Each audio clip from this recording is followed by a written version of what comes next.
if you like, the nuances of whatever organization that will be the recipient of the Eskom experience will adapt it to its own conditions. So it was not in vain. I think it's an excellent lesson on how to overcome adversity.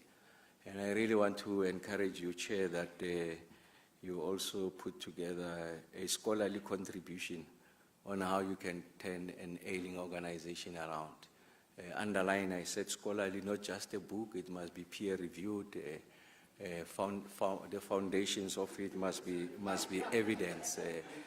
So that's it's an important distinction that I'm making, because I think this should not go to waste. But I think also at the bigger psychological level, it also reinforces the message that as South Africans, we are just natural born winners. We'll go through phases of adversity, phases of difficulty, but ultimately we're going to prevail. So a country of winners. Bafana Bafana will win today. Tomorrow morning the Boks will win. And the ladies have advanced the Women's World Cup, Rugby World Cup, and I'm sure that they'll give an excellent account against France. So that's the point. We are South Africans. I don't think we fatigue when we're confronted with very difficult situations. So the Eskom story is exactly that, of South Africans who are determined to be victorious under all sorts of circumstances.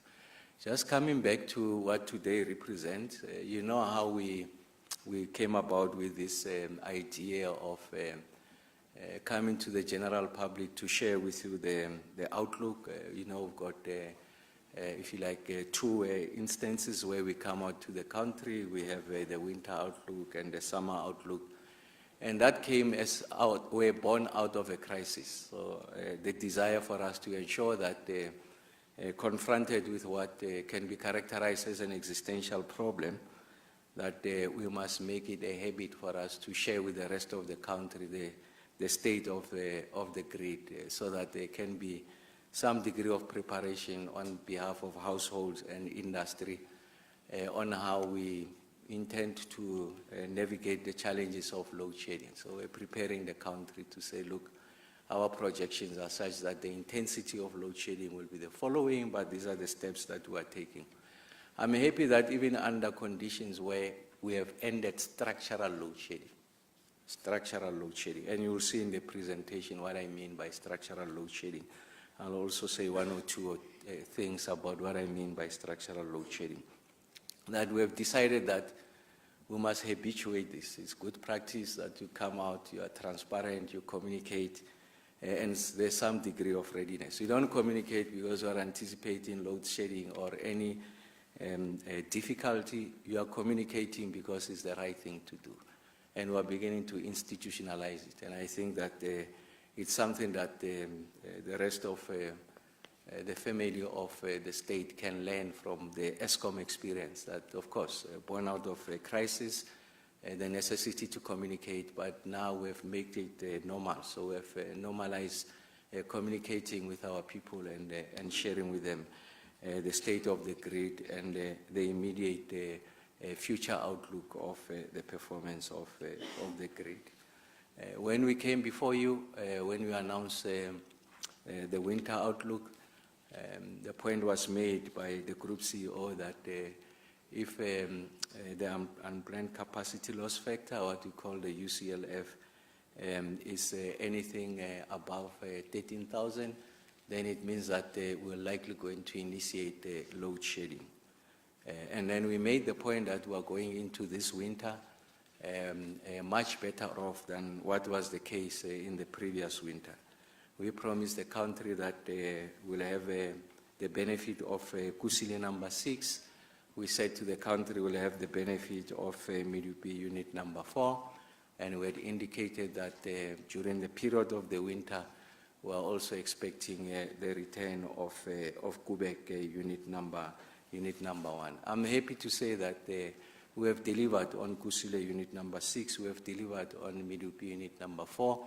We are delayed on Kubek unit number 1 for the reasons that will be explained to you. So if you like, we have achieved 2/3 of that which we had promised, And we think that there are areas that still requires attention. So Kubek is a classic example of what requires action. So we'll not hide the truth from our people. We'll share with you, but we are better off than we were as we entered the winter. And now we're coming back to you to share with you the outlook for summer. And now the story is changing for the better. So we make the point that if the unplanned capacity loss factor is 15,000 and below, there will not be load shedding. So previously we said to you, if it's 13,000 and below, there will not be load shedding. So it follows that if there's above 13,000, depending on how far above, how high above 13,000, that will determine the intensity of load shedding. I'm coming back to you that that situation has changed. So we have the benefit of 2,000 megawatts. It's giving us a headspace. So now we're talking 15,000 megawatts. That's what I call structural. Structural means that there's a permanent reconfiguration of the underlying assumptions. So that's what is structural in colloquial terms, not in engineering terms. So that's the point that I'm making, and it means that we are moving in the right direction. Do we anticipate to be above 15,000? No. Let me repeat. Do we anticipate to be above 15,000? No. So if I had said that if we are below 15,000, there will be no load shedding, and I'm making the statement that do we anticipate to be above 15,000? No. So I'm saying there will not be load shedding in terms of our summer outlook. And then I'll come back to you and say to the rest of the country, so what we said we'll do is just to show that the permanence of this structural reconfiguration of the underlying assumptions, and then the other side of the summer will be able to come to you with a great degree of certainty, now having had the benefit of a full winter and a full summer, to tell you that we are no more within touching distance. So that's the word I was using. We are touching it, the end of load shedding. So touching distance and touching, those are two different things. So we're getting close to that. I'm not playing with English, I'm just telling you where we are. So I think it's important that we share with you who are very bullish about the outlook, very bullish about the outlook.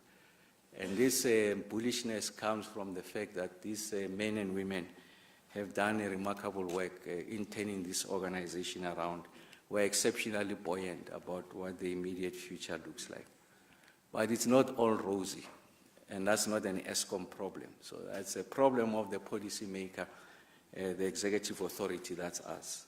There are other fronts that are opening. So the one front is load reduction. So the Group CE and the team will come and share with you what the outlooks look like. We are confident about the absence of load shedding. But there are communities in the country, I think 1.5 million customers of Eskom.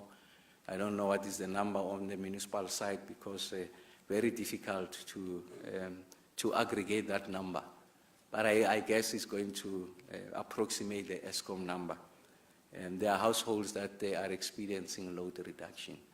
So I want to say to the rest of the country, like I announced before, we just finalized and are polishing our strategy on ending load reduction. We know that from an Eskom side, it accounts for 549 megawatts. And I think even on the municipal side, it could be approximating that number. So essentially, we're talking something in the order of magnitude of 1,200 megawatts. That is as a result of load reduction. So if you put that into context, the story will be shared with you by the Eskom team, is that we are generating far much more than what the demand is. I'm making that point just to make drive home the point that load reduction is not load shedding in another guise. It's just a downstream isolated infrastructure challenge as a result of non-technical losses and the overload on the network. So I'm saying to the country, we're finalizing that. I'll be announcing that to the country in the next 2 weeks on how we're ending load shedding. as we move from one village to the other, one suburb to the other, one informal settlement to the other, we are going to resolve load reduction. I'm sorry, so that the appreciation of the strides that we have made are appreciated by everyone. And then the second front that we'll be addressing is the issue of municipal debt. As the chair of the board has made the point, is an existential challenge, 100 billion rand plus. I always make the point that if Eskom were a listed company, the chair and his board would have been dissolved, Mr. Marokane would have been fired. But it's a different circumstance.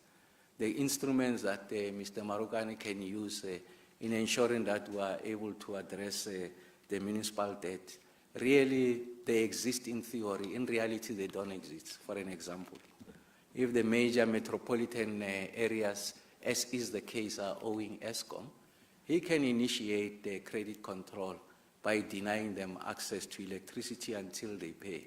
Imagine a situation where Ekurhuleni is in the dark, Tshwane is in the dark, City of Johannesburg is in the dark. That's 33% of the country's GDP. That instrument is not at his disposal.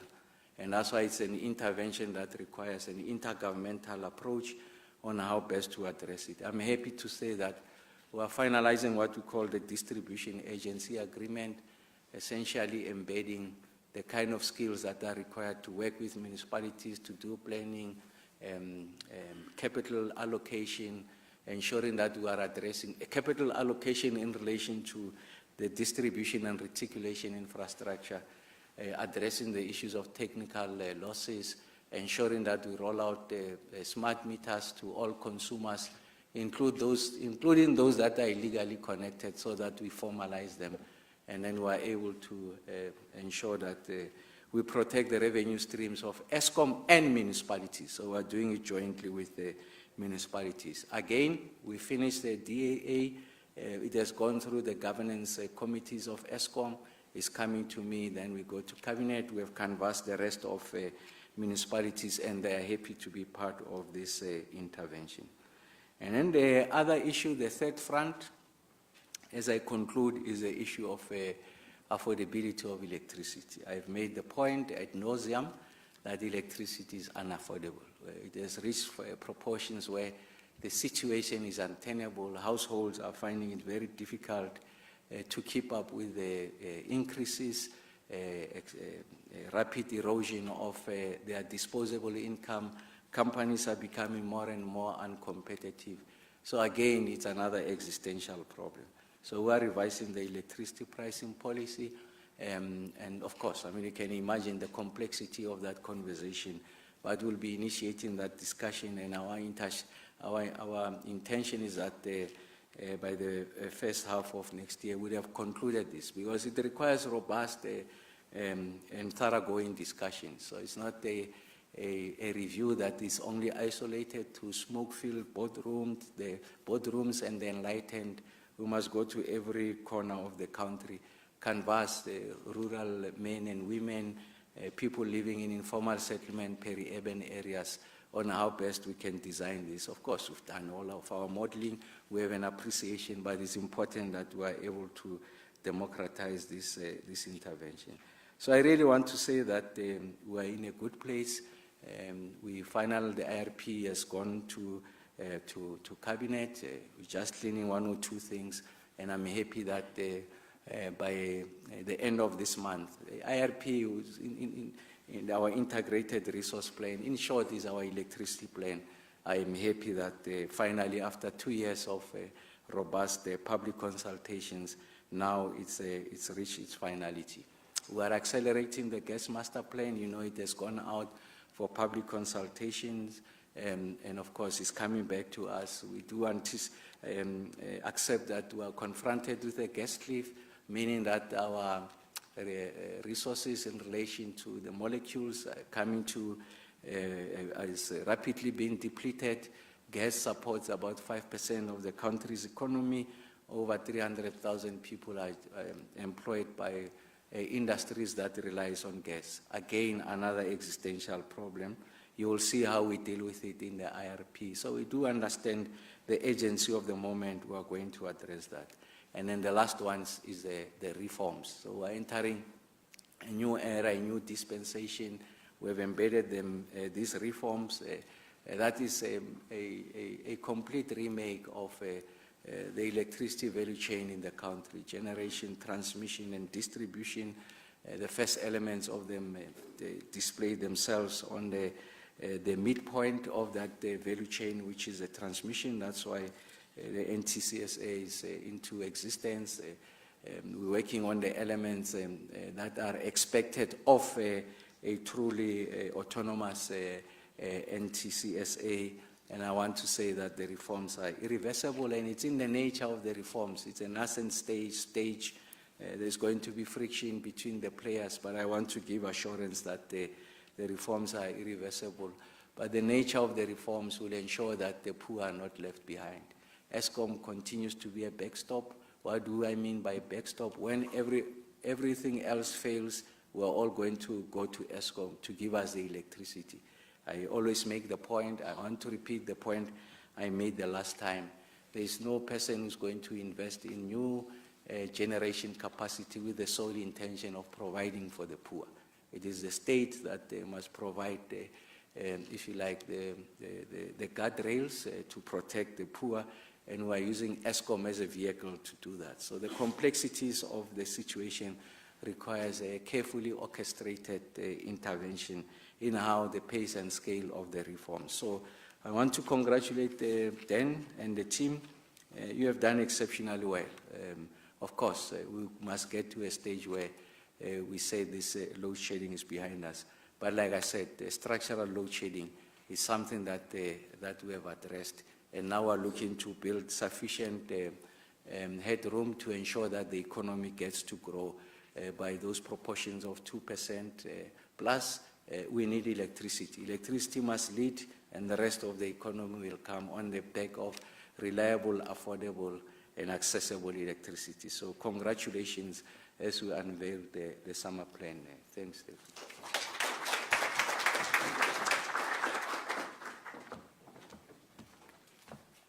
Thank you, Minister. Now we call upon Ntate Dan Marokani to give us the insights of the summer outlook, where he will be presenting the operational data and the key interventions that Eskom has implemented to achieve the good news. Thank you, Daphne. I'll finish up the words, the sentence for you there. Colleagues, good afternoon. Good afternoon to all those who have joined us online. Good afternoon to the guardians from wherever you are watching, to the board members who have also joined us. Minister, thank you very much for your continuous support and presence, and the same goes to our chairman, Mteto Nyati. We are at the point where, as we have said before, coming to account for our performance and also give you a sense of where we are headed as a business along our journey of the turnaround, but it's also a turnaround of the business as a whole. We have chosen to really focus on the operational aspects this time, because in a matter of a few weeks, we'll be back engaging with South Africa when we release our annual financial statements, and we can go deeper into the aspects of our business strategy. So today, we're really going to reflect on the winter plan and the winter performance that has just come to an end, and also give you a sense of what is lying ahead of us as we get into the summer. So if I may just start off by putting a peg in as far as some of the key messages are concerned, it will be very evident from the data that we share with you that as a business, we have made significant progress in addressing the electricity supply constraints. And many of you will attest to this because you are feeling it. You are feeling it with the absence of load shedding in comparison to what we have had in the last 3 years, in the last 2 years. And this we can attest as outcomes of a very focused execution of the Generation Recovery Plan. When you relate to our experiences back in 2023, you can see that those days were characterized by a very high number of load shedding. very low energy availability factors, high diesel expenditure of some 30 billion, and over the period in review, which is a 3-year window that we are now chatting about, we have seen the energy availability factor increase to an average of 61 year to date. And in the data that we'll share with you, you'll see that number is now very close to 70% target that we have set for ourselves. Our diesel expenditure is still significantly lower than its peak. It is varying, and from time to time, there is some reliance on pulling a little bit more on it, but it's well within our budget in terms of how we run these peakers. We have also recovered some 8 gigawatts of capacity, and this, we have to think about it, is capacity within our installed plants, capacity which was almost condemned and regarded as never being able to assist us. So as a country, we have really recovered 8 gigawatts, which is an equivalent of a Medupi and another station combined, that we are now able to benefit from.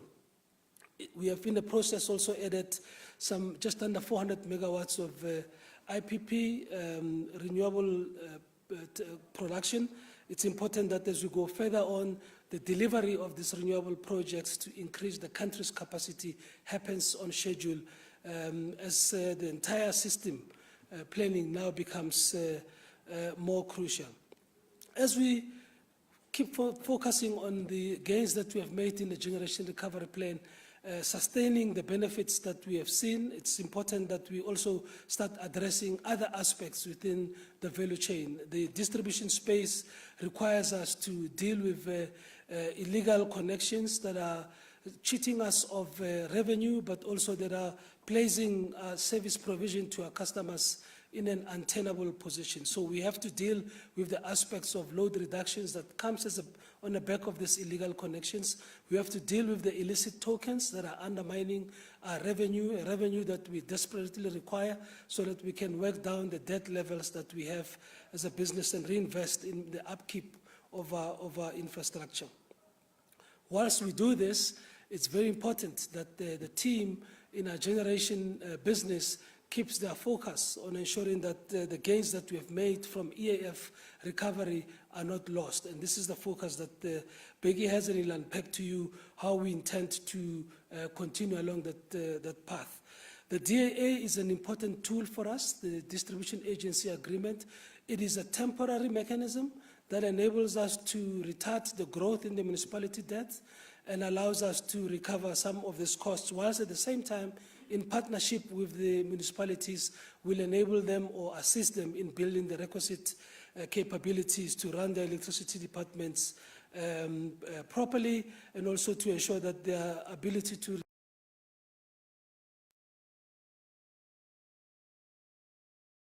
approach that we really want to take to try to address this challenge. And lastly, around sustaining the gains, the NTCSA itself is flat out preparing for the rollout of the TDP. They have their own targets as they build up to the optimal plateau of construction on an annual basis, and they are readying themselves to also facilitate a smoother process of the ITP that has been announced. So you can see we are a business at work in dealing with what is visible, which is your lights, but also preparing for the embedding of the reforms that are underway, and also positioning ourselves as a business to exist in that competitive market in a manner that takes advantage of our own capabilities. In the long term, our sustainability will arise when we are able to exist as a business in a space where tariff increases are even low. So we are very clear around this. It's a single-digit tariff environment that we are planning for ourselves. It does call for us to continue to look for cost savings within the business, and we are driving that aspect. At the same time, it requires of us to focus on a risk-based transition into low energy mix. We have to approach this from a perspective of addressing all components of the energy trilemma, which is in the first instance the energy security, and then dealing with the issues of energy affordability, and dealing with the aspect of sustainability that comes from the technologies that we use. And in our own strategy, we're now pivoting to really addressing all these three aspects as we go through the next few years. We engage with all the changes in the market that are underway, and we do so to ensure that in the end, South Africans are protected from unintended consequences, and hence our emphasis on making sure that it's a controlled transition, it's a reform that is driven by rules, and we are very happy that the regulator is leading this process of ensuring that rules are understood, rules are developed, and all of us participate under the leadership of the NERSA to ensure that the environment to which we are moving is predictable, is able to give investors confidence about the space that we are moving in, and everybody understands the lay of the land. So those are the key messages coming from the discussion that we are going to take you through today. I see the slides now stuck.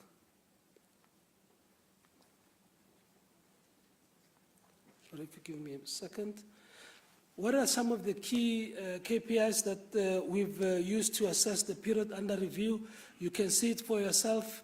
Of the 153 days of the winter period between April and end of August, we're able to supply electricity continuously for 97% of the time. 97% depicted by the 149 days that we indicate there.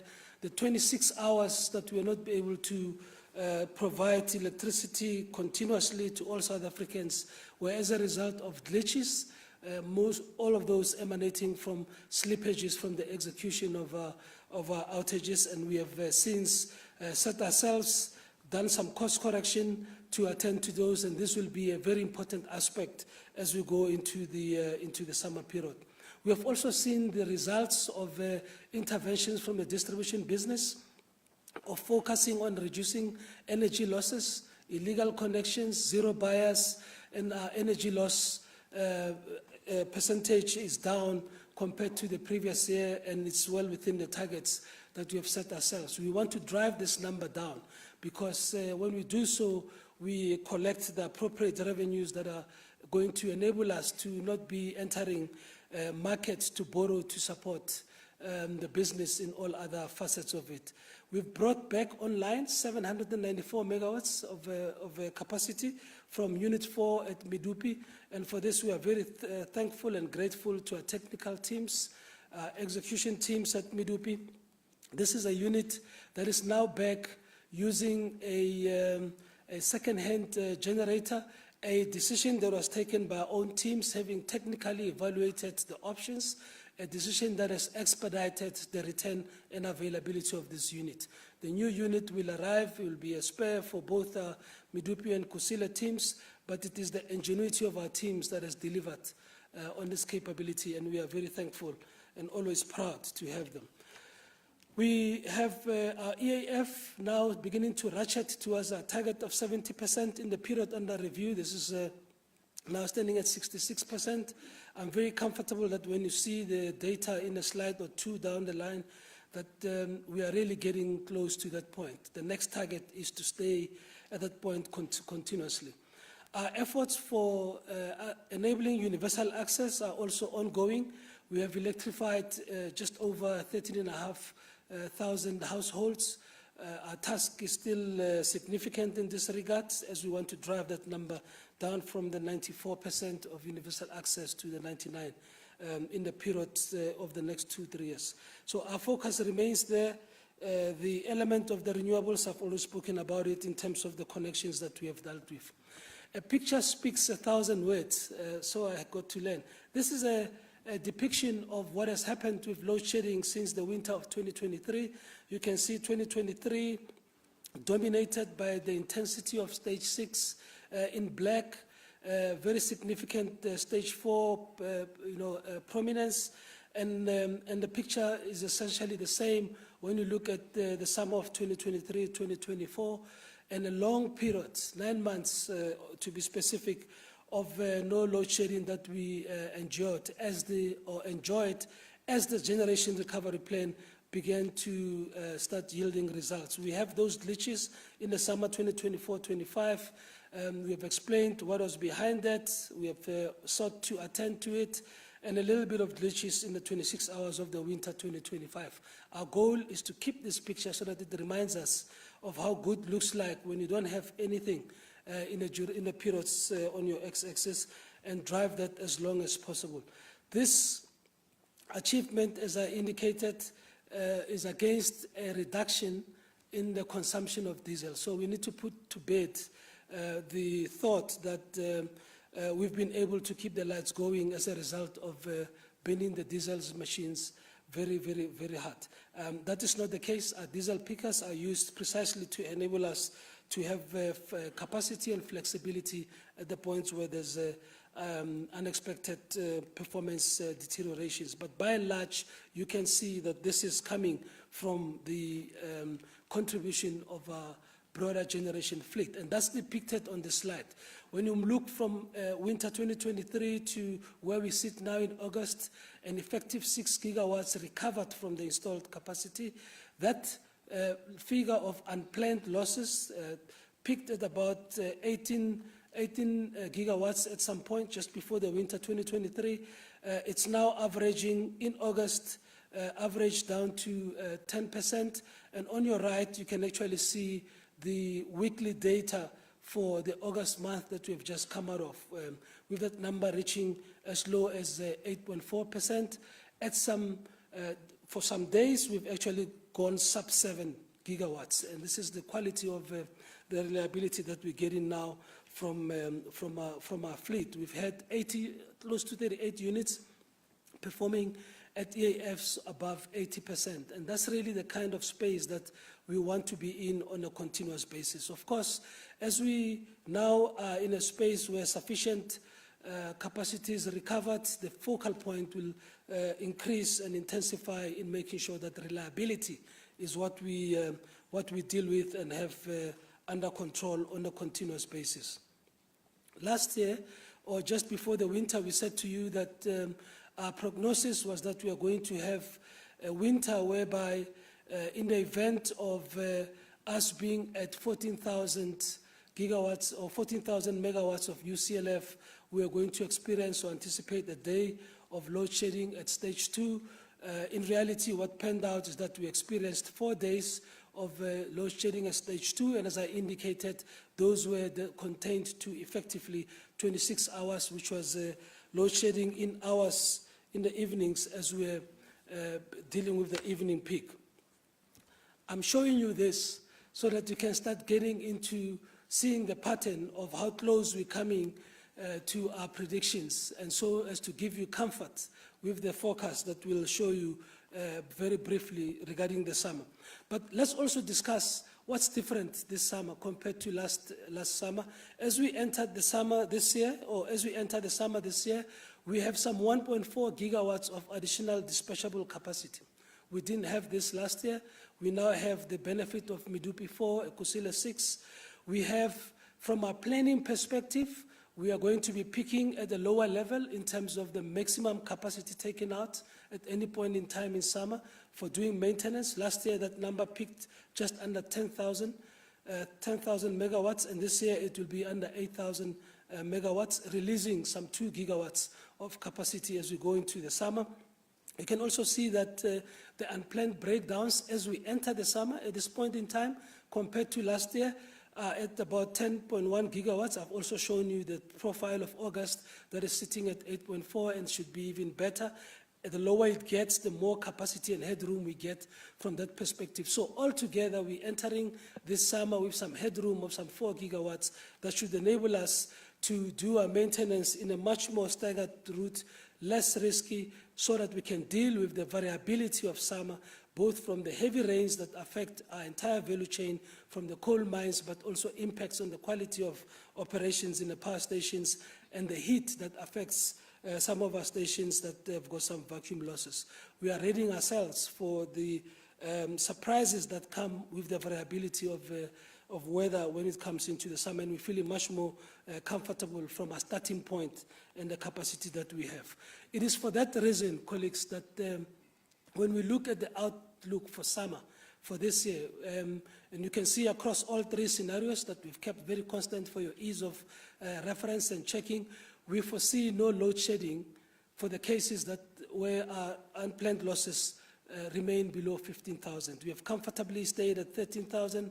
We are at 14,000. There's no indication of this being a strenuous point, nor at 15,000 itself. So our trick and our focus with the generation colleague is to make sure that we remain at the low levels of unplanned losses that we have seen and are trending as indicated. Again, the headroom that we have created for ourselves with the 4 gigawatts that we are having at our disposal as we enter into the summer compared to last year is essentially the arsenal that's making us to be comfortable to give you this projection. When we are on the other side of the summer, we will be able to reflect back on the 2 instances of the winters that we have traversed with the Generation Recovery Plan implementation and the 2 summers around it, and we'll be able to give you even more concrete and more firmer forecast of where we headed as a country from our ability to meet demand at all times. There's also a question that needs to be addressed, and that question is one that says, if the economy has to suddenly pick up to the point of the 2% GDP growth as anticipated, will we have enough electricity to meet demand? And this graph shows you that the red line remains below the capacity that is available up to the point of 2031, financial 2031. So we're comfortable that even with the uptick of the economy, we should be able to continue to meet our demand. And as the Minister said, you have to have electricity supply to stimulate confidence in investment that will take up the utilization and then grow the economy. But there is a message that we also want to send here. And that message is one that says the capacity that is anticipated for 2030, 2031 needs to come. That capacity is dominated by production or capacity from the IPP programs of the Section 34 and the IPP programs or the independent programs coming from private arrangements. It's important that we now begin to shine some spotlight in how we are moving as a country in bringing that capacity on. From an Eskom perspective, our gas-to-power project is quite important in this space, and also the conversion of our existing diesel machines to gas firing. So as we move into the latter part of this planning horizon, the flexibility of our coal stations become an issue that we need to monitor very closely with the increase in the penetration of the renewables projects. And Monda will show you the variability that we tend to experience on a daily basis when we go into more renewables and having to pick up that capacity from our base load stations. I'll at this point invite my colleagues who are the ones who are actually doing this work.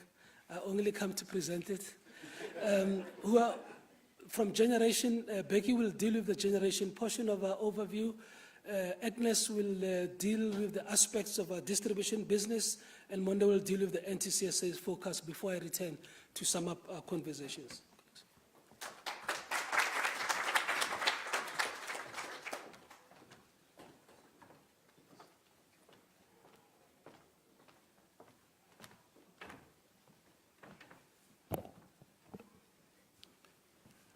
Thank you very much, GCE.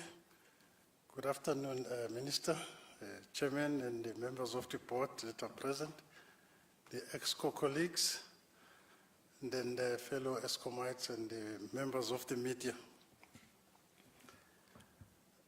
I think I'm not going to take a lot of time because our able GCE have correctly summarized the storyline for Eskom. So mine is just now to close the loop. I'm sure some of the media houses that have been with us through this tough journey, they will remember this slide, because the importance of this slide is also to cement the point that the chairman, the minister, and Dan have made, that this was a journey. It's not something that is a miracle. But it also required some disciplined execution, as we would say in Eskom. So I just want to recap in terms of where we're coming from, what we said, and then the proof then is going to be to everyone to say what we said, we believed in it, and we have worked this plan so diligently.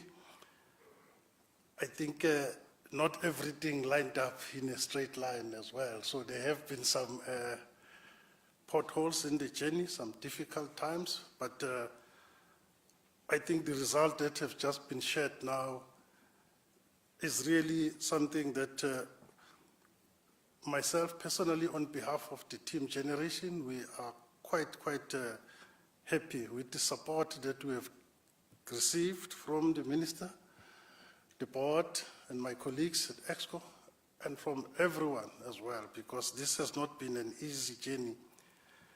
We had stations there when we started, which we called them priority stations for the focusing.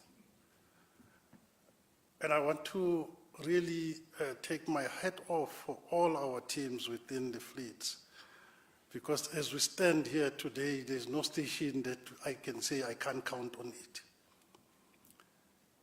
As I was talking earlier on, I've singled out Tutuka there on the team and the Dover stations. You know, Dover has been giving us over 80% availability consistently. So now, you know, you can see when Letabo is not there, at least Dover is there. And that is like having a good team to substitute as well.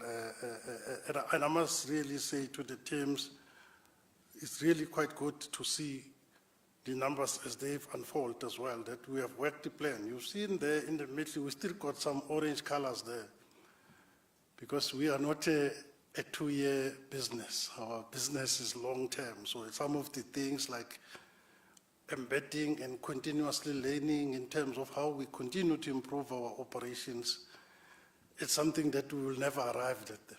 Started 103 years ago, we are still on the same journey for this company, and the team is quite willing to learn, and then we really to embed the issue. There is one point as well that the GCE spoke about it in terms of the outages, which has been a major issue for us. Again, there you can never arrive when it's come to the way we're dealing with our fleet. But we have put teams now that are focusing on this, led by Tabiso there and Michael, and all our partners and our stations. We just went to the next maintenance plan now on Monday. So we are quite confident with what we have got, and there's a lot of lessons that we have picked up from the year that have just passed. I think the board have asked us to get to 70. I think the chairperson have talked to that, to 70 by March. So we couldn't get there. But the good thing, we understood the reasons as well. And it was quite critical for us that we remain resolute onto the plan.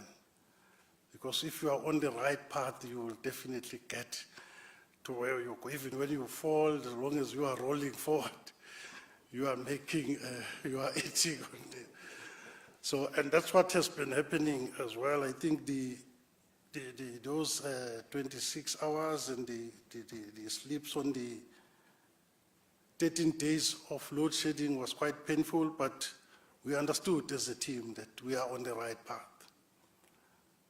I think, Chairperson, I'm happy now that as we stand here since the towards the end of August, we've been running at 74%. Even this week has been at 74%. We have stopped. Yeah,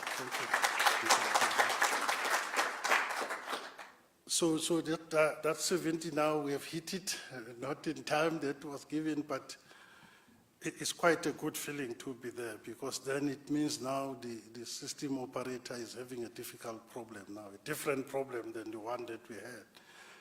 There's Diraj sitting there. I was seeing he's run out of hairs because of this journey as well, trying to pull all the teams together, you know, every day. But it's quite good to see and listen to the teams pulling together every day, even when it's tough and it's difficult. You know, we say we understand what we need to drive for. The return of Medupi was quite critical. I think Dan has spoken to that. Let me also thank Tozama there and Zandi for spearheading that recovery on our behalf. done exceptional work, and that unit is now running at full load, contributing quite. And immediately it came in, that's when we jumped to 70 as well. So I think, Minister, you did talk about Quebec. I will touch on it as well. Kusile Unit 6, I think when we started this journey, there was a lot of issues about performance of Medupi and Kusile. And I did say that at some point we did put Kusile from the list of the recovery station. But I must thank Christopher as well, since he took over there. A few months later, we decided to take Kusile because it never belonged to the stations that needed to be recovered. It's one of our flagship stations, and it's doing exceptionally well. And Christopher and the team, they're doing quite a good work. And Medupi, after Unit 4 return, these two stations are our anchor stations for generation in terms of our sustainability going forward. Our high efficiency stations, low emitting stations, so they need to run at the levels where they are currently running, and we are quite pleased with that. Zandi and Christopher again at Kusile, bringing that Kusile Unit 6.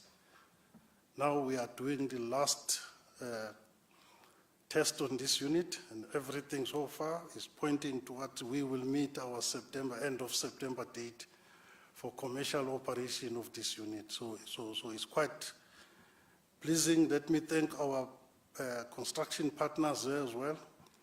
The lessons that we have learned from the past 11 units have transitioned to this unit, that within 2 weeks we went to full load, and it's been running like that, and then supporting the system through the winter. And now it's going to go to commercial operations. But we are quite comfortable because we've got other 5 units that we've been running with. The Quebec LTO, I think major projects at Quebec have been done, but obviously we've made some other commitment to the regulator in terms of the long-term operation of Quebec. So we are busy now with the first unit in terms of after the steam generators with Unit 1. Minister, we are now ready to reload that core, that reactor. We are just engaging the regulator to deal with some of the issues, but very soon we will be now reloading and starting this unit at Quebec. And that unit is also key. You know, previously we used to complain when Quebec is not there in winter. Now things have changed now. We need Quebec in summer now, not in summer. So we need both units at Quebec, because winter, we could see that since last year as well, the past 3 years we haven't had, but in summer, then did talk about different challenges that we faced with. If you look at what happened the year last summer as well, we had some unprecedented rains as well.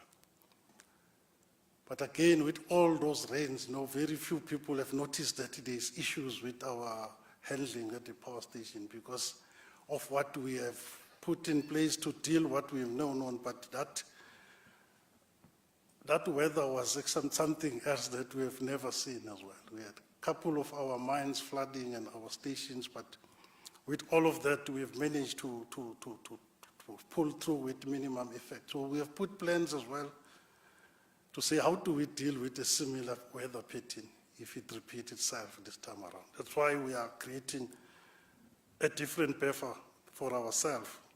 And this Quebec unit that is going to come towards the end of this month now, because once we get the permission to reload, then we can start with the commissioning of this unit. It's going to be critical because at least the weather or rain does not affect that part of our plant. So our planning is always something that we need to adapt it and then also show that we understand what is happening. And I think our teams are working very hard. Velapi and the team there at Quebec, they are hard at work addressing some of the issues that the regulator has asked for until we get permission then to start reloading. So this is the picture that we've been sharing, and I'm hoping that I'm sharing this picture because there will be nothing now to share going forward on this picture. So I'm closing it now. We need to focus on the sustainability and other areas as well. But obviously this business still needs to carry on as well. These are now part of the operational excellence things that we are going to be looking at. You know, I always make the point to the team that the reduction of trips are as a function of something else happening within the business. As long as we deal with those things and deal with the projects on that number 3 there, that has resulted into our plant not operating optimally, trips are going to come in as a... So it's the same thing like EAF. Our focus is on reduction of unavailability. The EAF becomes then the output of that. And then so long as we have the plan that we are controlling, it becomes critical. You know, we were looking at the numbers now, the number of units that are on breakdown, full breakdown, and those on plan. The plans ones were, for the first time last month, became higher than the full units that are on breakdowns. So that is a correct sign as well, in terms as we monitor this thing to see are we on the right tracks or not. Because the partial load losses is better to deal with it, but you need the unit to be on load, because you can't deal with it with the unit offload. So the point I want to spend time on is that number 2, the improvement of the outage planning and execution. The past 3 months as well, with the performance improving, it gives us enough time to be able to engage with all our partners who are involved in this issue of executing outages with us. So we've been engaging with all of them. We've put the plans, signing it off as well. It's going to be a tough period that we are going through, but I think everyone is focused. We all know what needs to be done. And I think we should be able to be much better off as we're coming off now. We have also now started again the outage center, where we also monitor all the outages, like we are monitoring the running fleet as well, so that our engineers, chief engineers, can also offer support timelessly to all the outages within the group, including also some of our key OEMs as well. They have also come on board, and they are part of us as well to make sure that we don't slip up on this one. The issues of people, processes, it's something that is ongoing. And we are starting now to embed all of these processes as well. Most of our staff that joined us 5, 7 years ago never knew the term cold reserve. So the Raj and our production team had to train them, and some of the people that have joined us, because that was never experienced. So that's why but again, it creates another problem now for our distribution colleagues, as I'm going to be handing over to Agnes to say, let's create more use of the power, because you don't want the power that is staying there. So the pressure is always going to be on, but we are grateful to the members of the media for the support that you have given us to share the storyline during the difficult times. And you've been with us throughout. I know that there have been some tough days that we have to share some bad news, but you've never really pulled away from us. So we are quite grateful for that, because you assisted us to share the news so that we can focus on getting us to where we are today. So yeah, I'm going to hold it there and then hand over to my sister, Agnes, to take us through some of the distribution portion of the business. Thanks, Agnes.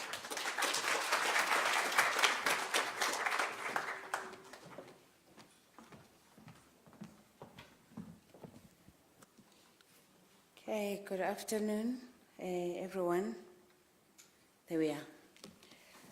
So when you look at the performance and around the demand management, is one of those areas that contributes towards averting load shedding.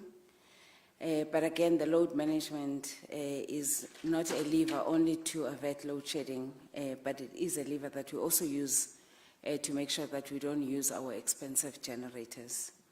This obviously then contributes to the cost of generating, and as indicated also in our previous slides, that one of the targets is to use as less on the OCGTs as possible, and this is one of those levers. If you look at what we were able to reduce in our demand in the previous financial year, it was 1,400 megawatts, which we increased by 600. And if you look at the plans that we have for the summer, is to increase it further by another 400 megawatts.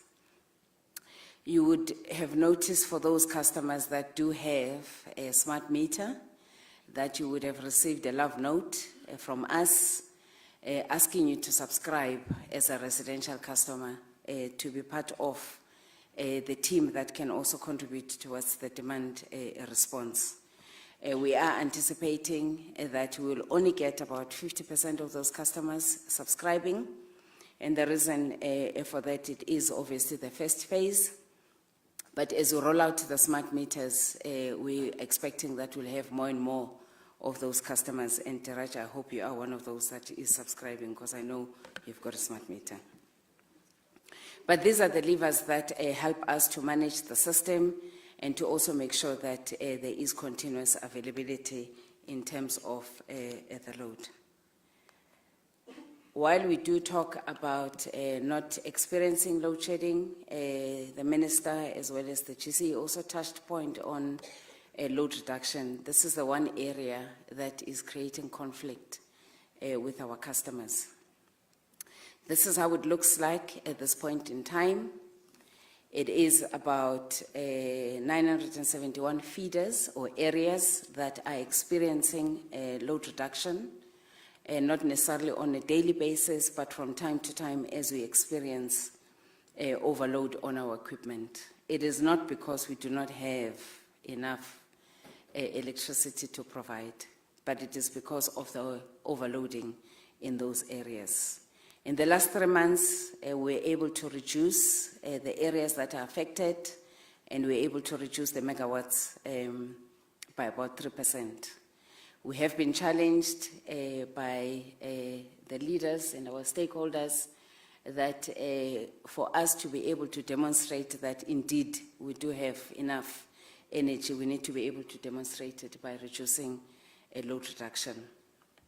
You'd see that in the map with the colors, you can see where the areas are heavily hit and the areas, but you can see it is across the country where we're experiencing a load reduction. And one of the key contributors to this load reduction is electricity theft, as well as the illegal connections. With the illegal connections, we do our best to remove and normalize. But unfortunately, in some of the areas where we got this illegal connections, it's because the people that stay in those areas, there would also be some land dispute. If you've got land disputes, unfortunately, we're unable to normalize those areas, but we work closely with the municipality to resolve those challenges. And our key lever in resolving the theft in particular is the installation of the smart meters. And we are hard at work with the distribution team trying to roll out as much of those smart meters. But we also are working with the municipality and the government to make sure that there is more uptake or registration on the free basic electricity.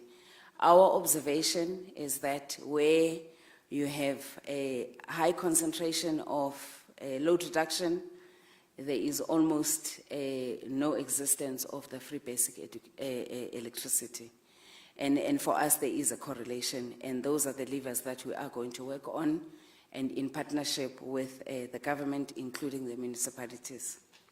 So we have been challenged to end load reduction. And again, this is our plan as distribution, which is a very optimistic plan that we have, but I do trust that the distribution team will be able to implement and roll out the smart meters in particular. I've indicated that coupled with the smart meter rollout is the sign up of the free basic electricity in those areas where we really do have indigent communities that are currently not able to get FBEs. So the commitment that we've made is that we are going to eradicate, completely eliminate load reduction in the next 12 to 18 months. And this is the plan that we have, that by March 2026, from the 971, we would have at least cleared the 210 feeders, and with the 210, we'll have at least 4 provinces that will be completely green, and then we'll be left with the others that we will completely eliminate by March 2027.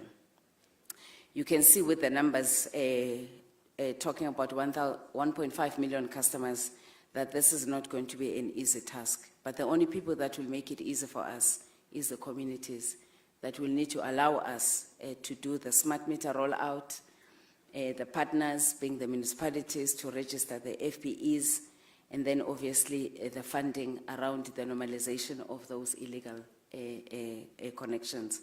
But there is commitment from the government to assist and work with us. And with that, really, what I want to emphasize is that we need the community to allow us to do what we need to do. Thank you.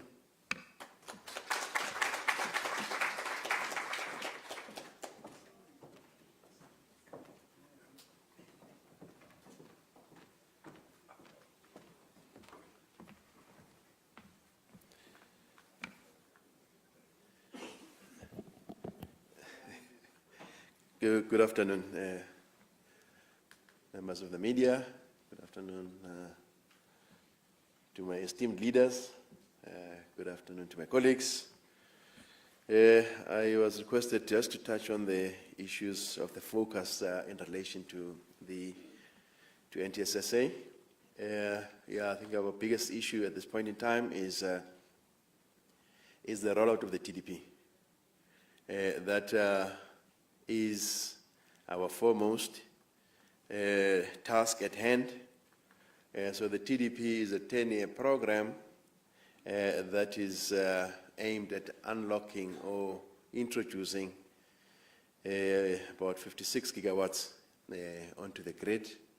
We will do so by building just under 14,500 kilometers of high voltage and ultra high voltage lines. So at this point in time, we're sitting with a total of 34 gigawatts in terms of applications by way of private sector capacity that is planned to be connected onto the grid, of which 15 gigawatts of that is sitting at cost estimate letter stage, a further 14 gigawatts at budget quote. We've issued a total of 1 gigawatt at budget quote and another 4 at execution stage. So yeah, we are working quite hard as the team from NTSSA to ramp up our execution capacity to deliver. I think around 2028 we'll be surpassing the 1,000 kilometers per year mark. So between the 29 and 33, 2029, 2033, we should be surpassing 2,000 kilometers of line. This is a tall order by any measure that requires all the enablers to be in place. So in terms of the country's construction capacity, in terms of supply chain, and in terms of just our own ability to execute, it's going to require us to really work quite hard to achieve that. We believe that we've got the necessary plans in place to be able to achieve that, but we need everything else to align. So issues of servitudes then become quite key, issues of material availability and just the construction capacity in the country is going to be key in us delivering on this plan. Just some key insights. In the year 2024-25, we delivered just under 300 kilometers of transmission lines against a target of 286. We've got a further plan of 423 kilometers of line that is supposed to be done this year. We are on track to achieve that. We have allocated a total of 133 billion in the next for the first 5 years to execute this work. So to ensure our own alignment, we have done a lot of work in terms of getting owners, engineers in place. We've got our contract